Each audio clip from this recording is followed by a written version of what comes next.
साबुदाण्याचे पापड मी तळलेले आहे। तुम्ही बघा कसे दाणेदार झालेले आहेत। बघा साबुदाणा कसे वर आलेले आहेत। हे बटाटा हे खातानाही खूप टेस्टी लागतं। आपण खाताना साबुदाणा आणि बटाटा हे दातामध्ये येतं ना, इतकं टेस्टी लागतं। तुम्ही एकदा ट्राय करून नक्की बघा। तर चला बघूया साबुदाणा आणि बटाटा याचे पापड कसे करायचे ते।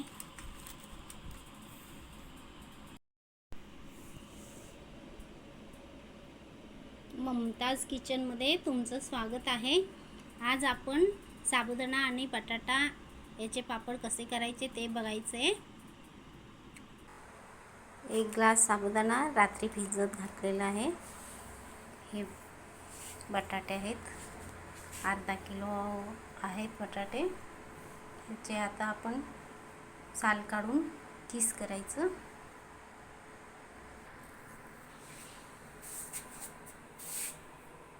पाणी घेतलेलं आहे, त्याच्यामध्ये तुरटी टाकते मी, कारण आपले बटाटे त्याच्यामध्ये साबुदाण्यामध्ये घातले तरी साबुदाण्याचे पापड पांढरे होतात, बटाट्यामुळे काळं होत नाहीत। त्यामुळे आपण ह्याच्यामध्ये तुरटी घालून ठेवायचं। मग बटाटे किसले की ह्याच्यात धुवून मग आपण ते साबुदाण्यात टाकायचे।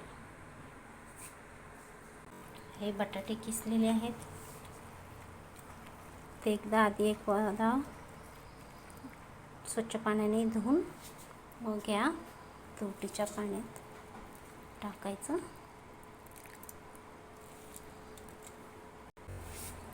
तुरटीच्या पाण्यात घालून ठेवायचं। आता साबुदाणा शिजवून घ्यायचं। हे एक ग्लासच्या वर थोडं साबुदाणा आहे, थोडंसं वर आहे, त्यामुळं मी ह्या ग्लासने 4 ग्लास पाणी ठेवायचं गरम करायला।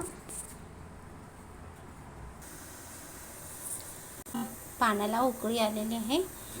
आता आपण हे साबुदाणा त्याच्यामध्ये घालूया। साबुदाणा याच्यामध्ये घातलेला आहे। आता याला फिरवत राहायचं आपण। घातल्या थोडा वेळ फिरवलं की ते खाली लागत नाही, नाहीतर मग आपले पापड काळे होतात। त्याच्यासाठी फिरवत राहायचं। आता गॅस थोडं बारीक करायचं आणि मीठ घालायचं चवीपुरता।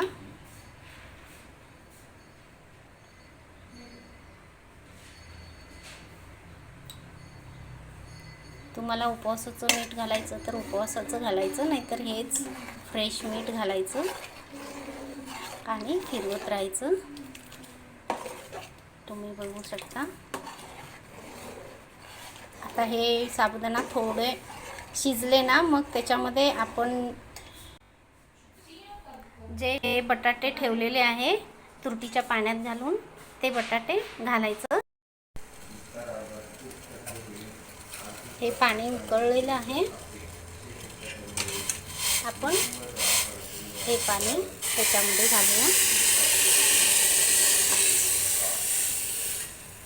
किती पाहिजे तेवढंच घालायचं,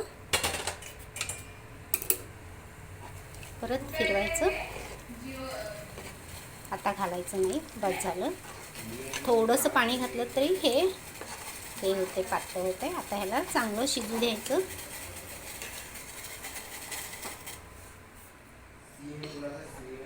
बघा किती पांढरे शुभ्र झालेले आहेत। आता ह्याला चांगलं शिजू द्यायचं थोडं वेळ।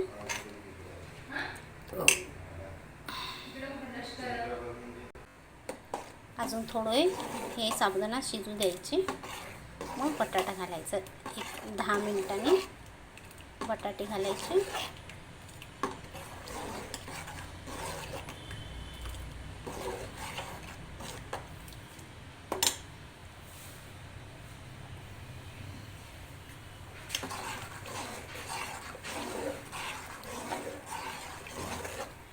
मीठ घातलं घातलेला आहे. आता आपण हे तुरटीच्या पाण्यात भिजवलेले बटाटे घालूया. स्वच्छ पाणी काढायचं, मग घालायचं धुवून. हे बटाटे मी धुवून काढलेले आहे स्वच्छ. आता हे बटाटे ह्याच्यामध्ये घालायचं.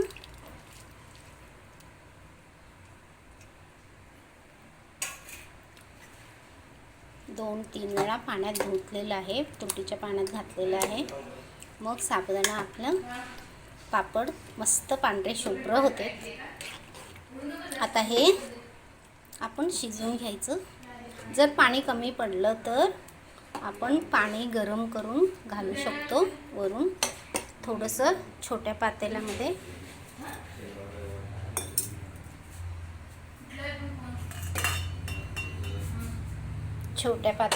पाणी ठेवायचं.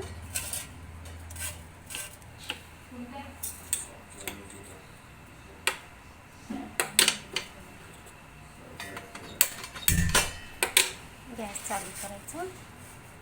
पाणी उकळलं की मग आपण वरून ह्याला घालू शकतो.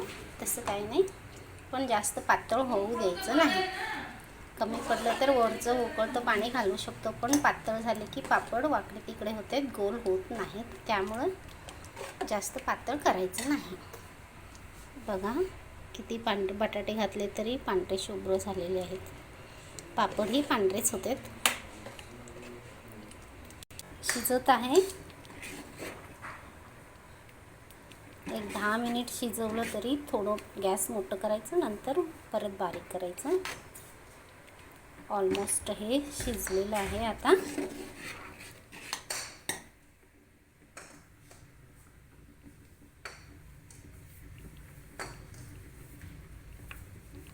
गॅस सारखं मोठं करायचं नाही, कारण खाली लागू शकतं, ते करपू शकतं.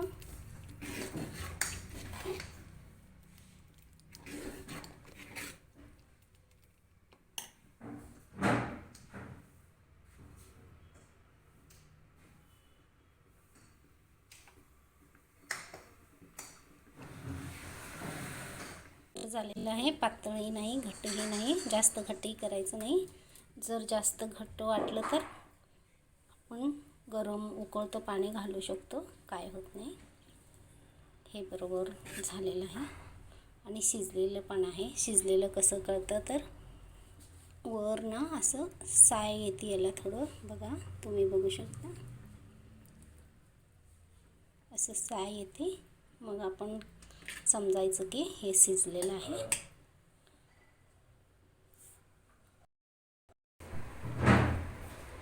हे शिजलेलं आहे.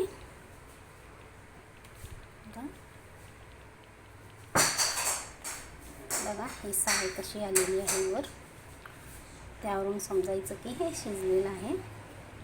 आता आपण याला गॅस बंद करूया आणि मेन कापडावर घालायचं.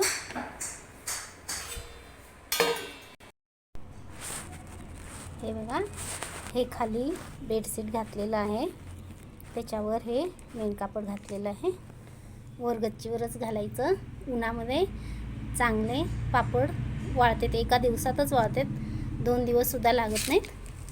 असं कडेला असे विठा वगैरे ठेवायच्या, खाली एक बेडशीट घालून वर हे असं मेन कापड घालायचं.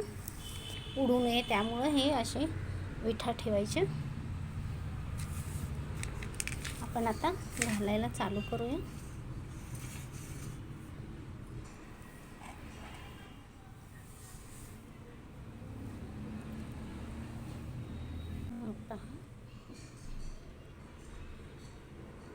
जास्त फिरवायचं नाही. किती पाहिजे आपल्याला, मोठे छोटे आपण घालायचे.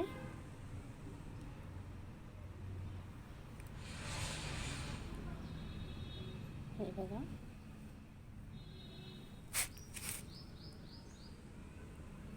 जास्त फिरवायचं नाही. आपल्याला साईज किती पाहिजे तेवढे घालायचे.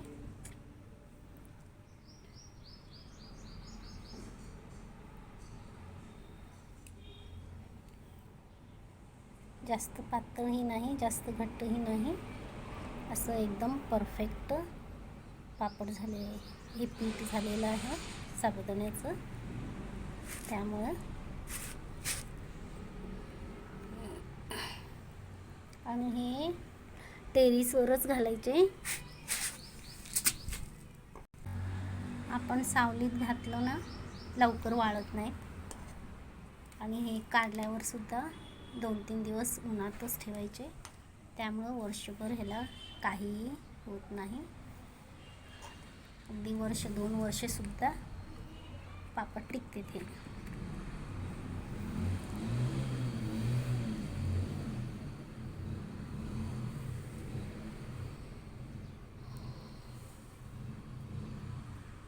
बघा असे घालायचे आणि संध्याकाळी 6 वाजता वगैरे काढायचं. मी तुम्हाला काढताना परत सांगणार आहे.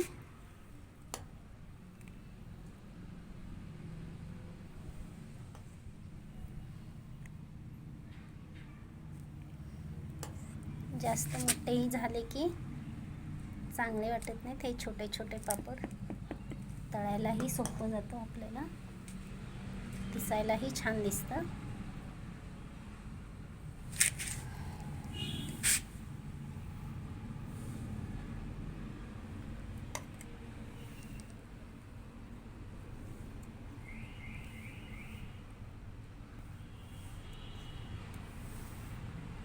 जास्त फिरवायचं गरजच नाही, नुसतं घातलं तरी होतं.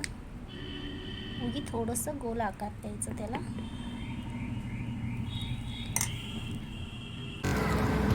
हे बघा आपले पापड वाळलेले आहेत. संध्याकाळी लगेच त्याला काढायचे, तेलही न लावता तुम्ही बघू शकता पटपट निघते.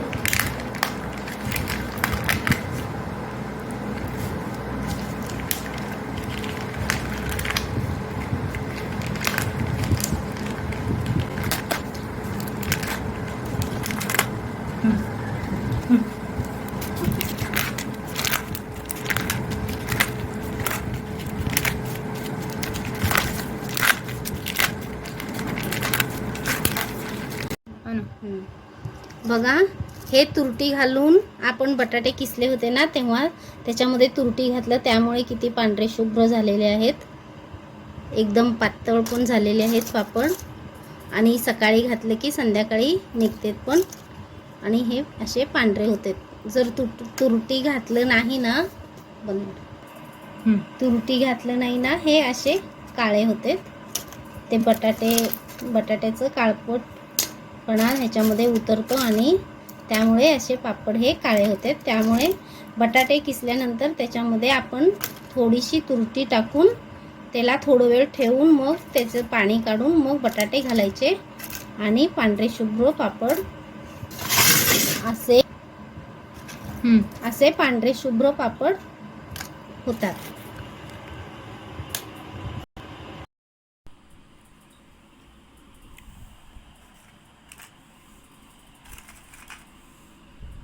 अशा प्रकारे साबुदाणा आणि बटाट्याचे पापड तुम्ही नक्की ट्राय करा घरी, आणि मला कमेंट बॉक्समध्ये सांगा की कसे झालेले आहेत. आणि काही शंका असतील तरी तुम्ही मला विचारू शकता. अशा प्रकारे हे साबुदाणा आणि बटाट्याचे पापड तुम्हीही घरी ट्राय करून नक्की बघा. धन्यवाद.